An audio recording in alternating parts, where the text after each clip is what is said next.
ভাই আল্লাহ যদি আমাকে নিয়ে যায়, আমার বাচ্চাটার দিকে একটু খেয়াল রাখেন। তো এই কথাটা আমি বলতে পারিনি। আসসালামু আলাইকুম। লক্ষ লক্ষ লোক আজকে এখানে হাজির হয়েছে, পথে ঢেউয়ের মতো লোক আসছে। সারা বাংলাদেশ জুড়ে কোটি কোটি মানুষ আজকে এই মুহূর্তের জন্য অপেক্ষা করছে। এরা তাকিয়ে আছে হাদির কথা শোনার জন্য। আজকে বিদেশে যারা আছে বাংলাদেশি, এই মুহূর্তে তারাও হাদির কথা জানতে চায়। প্রিয় ওসমান হাদি, তোমাকে আমরা বিদায় দিতে আসি নাই এখানে। তুমি আমাদের বুকের ভেতরে আছো এবং চিরদিন বাংলাদেশ যতদিন আছে তুমি সকল বাংলাদেশির বুকের মধ্যে থাকবে। এটা কেউ সরাতে পারবে না। আমরা আজকে তোমাকে প্রিয় হাদি বিদায় দিতে আসিনি। আমরা তোমার কাছে আমরা ওয়াদা করতে এসেছি। তুমি যা বলে গেছো সেটা যেন আমরা পূরণ করতে পারি, সেই ওয়াদা করার জন্য আমরা একত্র হয়েছি। সাহসী সদস্য ওসমান হাদিকে হত্যা করা হয়েছে। ওসমান হাদি শহীদ হয়েছে। প্রিয় ভাই বোনেরা, ওসমান হাদি চেয়েছিল এই দেশের মানুষের জন্য গণতন্ত্র প্রতিষ্ঠিত হোক, এই দেশের মানুষের গণতান্ত্রিক অধিকার প্রতিষ্ঠিত হোক, এই দেশের মানুষ তাদের গণতান্ত্রিক এবং অর্থনৈতিক অধিকার ফিরে পায়। আজ 24-এর আন্দোলনে যারা শহীদ হয়েছেন, ওসমান হাদি সহ 71-এ যারা শহীদ হয়েছেন, বিগত স্বৈরাচারের সময় বিভিন্নভাবে খুন করে শিকার হয়েছেন, এই মানুষগুলোর রক্তের ঋণ যদি শোধ করতে হয়, আসুন আমরা আমাদের সেই প্রত্যাশিত বাংলাদেশ গড়ে তুলব, যেখানে আমরা সকলে মিলে কাজ করব, যেখানে আমরা সকলে মিলে আমাদের প্রত্যাশিত বাংলাদেশকে গড়ে তুলব। প্রিয় ভাই বোনেরা, বিভিন্ন আধিপত্যবাদ শক্তির গুপ্তচরেরা বিভিন্ন ভাবে ষড়যন্ত্রে এখন লিপ্ত রয়েছে। আমাদেরকে ধৈর্যশীল হতে হবে, আমাদেরকে ধৈর্য ধারণ করতে হবে। বিশেষ করে তরুণ প্রজন্মের যে সদস্যরা আছেন, আপনারাই আগামী দিন দেশকে নেতৃত্ব দেবেন, দেশকে গড়ে তুলবেন। এই দায়িত্ব তরুণ প্রজন্মের সদস্যদেরকে আজ গ্রহণ করতে হবে।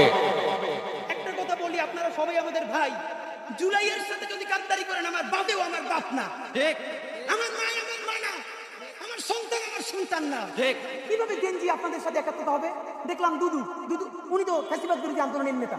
তিনি বললেন বিএনপির যত কর্মী আছে প্রস্রাব করে দিলে নাকি সব ভাইসে যাবে। এই অন্য আপনাকে বিনীত অনুরোধ করি, গত 16 বছর আপনার প্রস্রাব করতে নিষেধ করছে কেডা? মানে গত 16 বছর আপনি প্রস্রাব করেন না কেন? আল্লাহর রাস্তে বলেন। মানে আবারও বিএনপিকে বলে, জামাত ইসলামী বলে মুরব্বীদের মুখে টেপ মারেন, পিছনে বসাই রাখেন।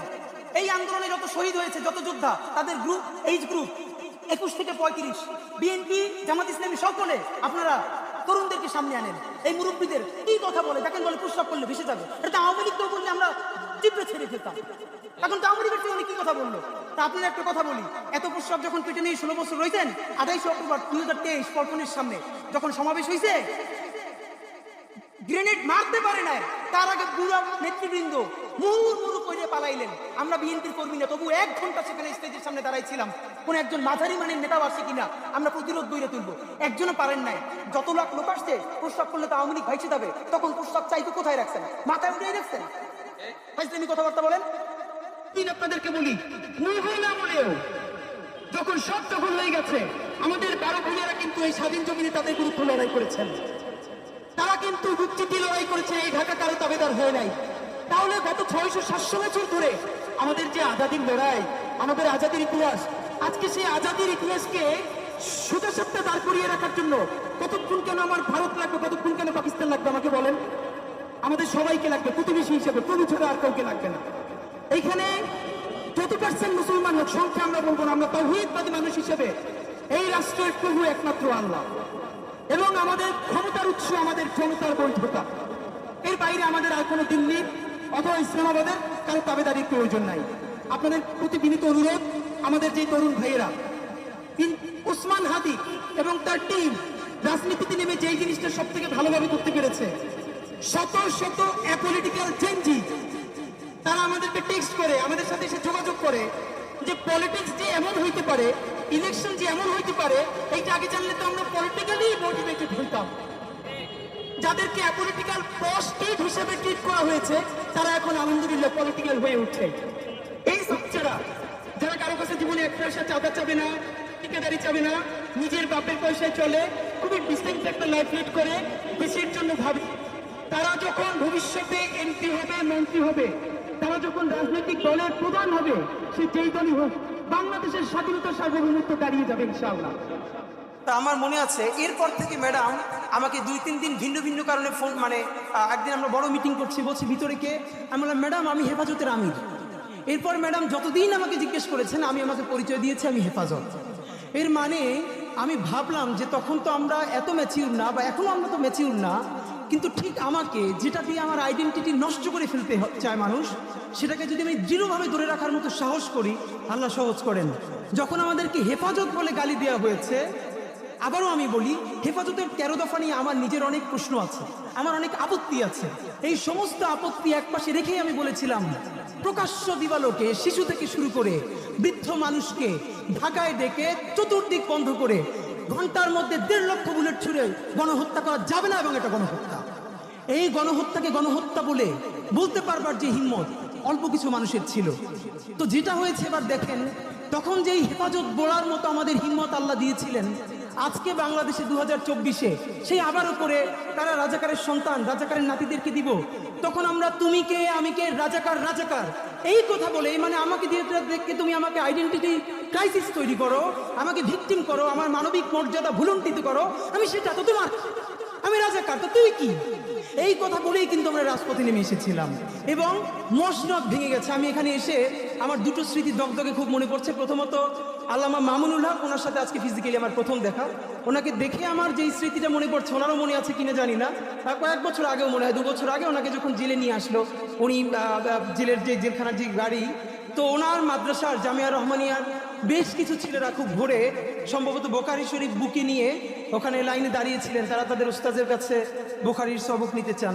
তো উনি সেই জেলের গাড়ির মধ্য থেকে বলছেন, এই পড়া ছাড়বা না, এইভাবে পড়বা। আমি ভাবি আসলে এই যে মাদ্রাসা শিক্ষা, মাদ্রাসার শিক্ষক ছাত্র জুলুম, এ নিয়ে তো প্রচুর কথা বলি, কিন্তু সত্য কথা এই পরিবেশটা আসলে বোঝা যায়, মানে রুহানিয়াত এমন জিনিস, মানুষ নিজের চেয়ে নিজের উস্তাদকে ভালোবাসতে পারে, এটা মনে হয় সম্ভবত খুব কাছ থেকে না বুঝলে আসলে না চিনলে মানুষ বুঝবে না। তো শিক্ষক উনি যখন বলছেন যে এরকম পড়তে শুরু করবা, পড়া ছাড়বা না, তখন সেই ছেলেগুলো বুকে বোখারি শরীফ জড়াই ধরে কাঁদতেছে রাস্তার মধ্যে, হ্যাঁ হুজুর এটা শুনবো। তো এই সময়টা আমার খুব মনে পড়ছে। আর আজকে এখানে এসে আপনাদের কাছে শুধু একটা কথা বলতে চাই, বিনীত অনুরোধ। আপনারা দেখেছেন যে আমরা 3টে গণহত্যার কথা সবসময় একসাথে বলি। আমরা বলি জুলাই, পিলখানা ও শাপলা গণহত্যা। আমরা যতবার বলেছি জুলাই নিয়ে কমিশন হয়েছে, অনেক সমালোচনার পরে পিলখানা নিয়েও একটা কমিশন করা হয়েছে। যদিও বলে রাখি সেই পিলখানার প্রকাশ্য প্রতিবেদন আসবে কিনা আমরা জানি না, কিন্তু ঠিক কোন কারণে শাপলা নিয়ে এখন পর্যন্ত একটা গণহত্যা কমিশন করা যায় নাই? তাহলে এই শাপলার রক্ত কি রক্ত বলে মনে হয় না? শাপলার মানুষের মাথায় টুপি, মুখে দাড়ি, তারা অনেকে গরিব, তারা প্রান্তিক, পশ না, আরবান মিডল ক্লাস না, তাদের তকতকে কোনো প্রতিষ্ঠান নাই, মানে এই জন্য কি সে নাগরিক হয়ে উঠতে পারে নাই? তার রক্তের কি এক ফোঁটা দাম নাই? আমরা হাজারবার, ইভেন ডক্টর ইউনূস সাহেব একবার দেখলাম জাতিসংঘকে অ্যাড্রেস করে বলছেন যে আপনারা আসেন, আপনারা এখানে শাপলার প্রতিবেদন, শাপলা নিয়ে তদন্ত করেন। এরপরে আর কেউ কথা বলছে না। আপনাদের কাছে আমার শুধু একটা দাবি, অনেকে বলেছে যে আমরা যে ইনসাফের রাষ্ট্র বলি, ইনসাফের সমাজ যে কায়েম হচ্ছে এটা বুঝবো কিভাবে? এটার আমি প্রথম বলেছি, যেদিন শাহবাগ, সমস্ত শাহবাগ দাঁড়িয়ে প্রকাশ্য ক্ষমা চেয়ে শাপলার বিচারের জন্য রাস্তায় নামবে, সেদিন বাংলাদেশে যে ইনসাফ কায়েমের প্রারম্ভ হয়েছে সেটা আমরা বুঝতে পারবো। এইখানে যাদেরকে আমরা দেখছি এরা তো শাপলার ভিকটিম। তো শাপলার বিচার কি শুধু শাপলার ভিকটিমরা চাইবে? শাপলার বিচার কি শুধু যার বাবা শহীদ হয়ে গেছে সে চাইবে? শাপলার ভিকটিম কি শুধু মাদ্রাসার ছেলেগুলোরই চাইবে? তাহলে বাকি যারা যারা বাংলাদেশের নাগরিক তাদের কি শাপলার বিচার লাগবে না?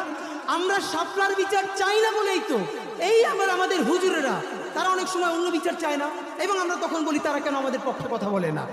এই বিভাজন ভেঙে শাপলা গণহত্যার জন্য কমিশন করতে পারতেই হবে আমাদেরকে। আমি আপনাদের কাছে বিনীত অনুরোধ করে যাই আজকে এবং আমি সত্য কথা বলি, প্রথম দিক থেকে আমার ভীষণ মন খারাপ। আমি কওমি অঙ্গনের সাথে অনেকের কাছে বলেছি, বিচারও দিয়েছি দাবি নিয়ে, অধিকার নিয়ে, যে প্রায় জুলাই 10 মাস হয়ে গেল এখন পর্যন্ত ইভেন হেফাজত থেকে শাপলা নিয়ে বড় কোনো প্রোগ্রাম নাই কেন? আমরা ছোট পরিসর থেকে, আমরা তো আমাদের মতো করে বলবো, আমরা তো ধর্মীয় দৃষ্টিকোণ থেকে না বলে আমরা একটা ন্যাশনাল ইন্টারেস্টের জায়গা থেকে বলি। হেফাজতকে আমরা ধর্মীয় গোষ্ঠী মনে না করে আমরা তাদেরকে নাগরিক কাউন্ট করে বলবার চেষ্টা করি, কিন্তু তাকে তো অনেক কোর্স থেকে অনেক জায়গায় বলতে হবে। তো অত্যন্ত ধন্যবাদ যে অন্তত শাপলা স্মৃতি সংসদ অফিসিয়ালি করা হলো, এইটা শুরু হলো। গণহত্যার বিচার শুরু না করা পর্যন্ত শাপলা স্মৃতি সংসদ বন্ধ করা যাবে না, এটা আপনাদের প্রতি আমাদের বিনীত অনুরোধ। নাম্বার 2, এইখানে যত আলেম ওলামা আছেন, এই আলেম ওলামারা তো থাকবেই, কিন্তু শাপলার বিচারের জন্য আমরা বাংলাদেশের ইউনিভার্সিটির ইভেন আমার টি শার্ট পরা বোনদেরকে পর্যন্ত রাস্তায় দেখতে চাই। কারণ শাপলার বিচার যদি না হয় তাহলে পিলখানার বিচারও কিন্তু হবে না, এটা আপনাদেরকে বলি। আর শাপলা গণহত্যা হচ্ছে সেই গণহত্যা যেই গণহত্যার লাশগুলো গুম করার মধ্য দিয়ে খুনি হাসিনা নিশ্চিতভাবে সাহস পেয়েছে মানুষ মেরে লাশ গুম করে দিলে তারপরে রক্ত যদি সব পানি দিয়ে ধুয়ে দেয় তবুও তাকে করবার মতো এই বাংলার জমিনে কেউ নাই। এই সাহসে শাপলা থেকে জুগিয়েছিল আল্লাহর অসীম কৃপা। আপনি ভাবেন এক যুগ হয় নাই, যে বলেছিল রং মেখে শুয়েছিল। আমি নিজে শাপলা চত্বরে আপনাদের বিকেলের দিন হঠাৎ করে ভ্যানের উপরে 4টা লাশ, একদিকে প্রচন্ড গুলি, একদিকে জানাজা, কোথায় যাবো কোনো ঠিক নাই, এই গল্প অনেক জায়গায় বলেছি। তো আমরা আপনাদের কাছে বিনীত অনুরোধ, বিশেষ করে আল্লামা মামুনুল হক আপনার কাছে আমরা বলতে চাই, আমাদের ছোট জায়গা থেকে আমরাও আপনাদের সাথে থাকতে চাই। এর পরের প্রোগ্রাম আমরা দেখতে চাই গুলশানের ওয়েস্টিন অথবা কোনো 5 স্টার হোটেলে আপনারা শাপলার যত ডকুমেন্টেশন আছে, আপনারা অন্তত 51 জন শহীদের তালিকা দিয়েছেন, 51টা পরিবার, তাদের প্রত্যেকের ডকুমেন্টেশন ইংলিশে এবং আরবিতে করে যতগুলো এম্বাসি আছে প্রত্যেক রাষ্ট্রদূতকে দাওয়াত দিয়ে এরপরে 5 স্টার হোটেলে প্যারালালি ইংলিশে এবং আরবিতে ব্রিফ করতে হবে খুনি হাসিনা দিল্লির সহযোগিতায় কিভাবে বাংলাদেশে গণহত্যা চালিয়েছে। যতক্ষণ না পর্যন্ত বাংলার জমিনে শাপলা গণহত্যার বিচার হবে ততদিন জুলাই চলবে। বাংলাদেশ জিন্দাবাদ, ইনকিলাব জিন্দাবাদ।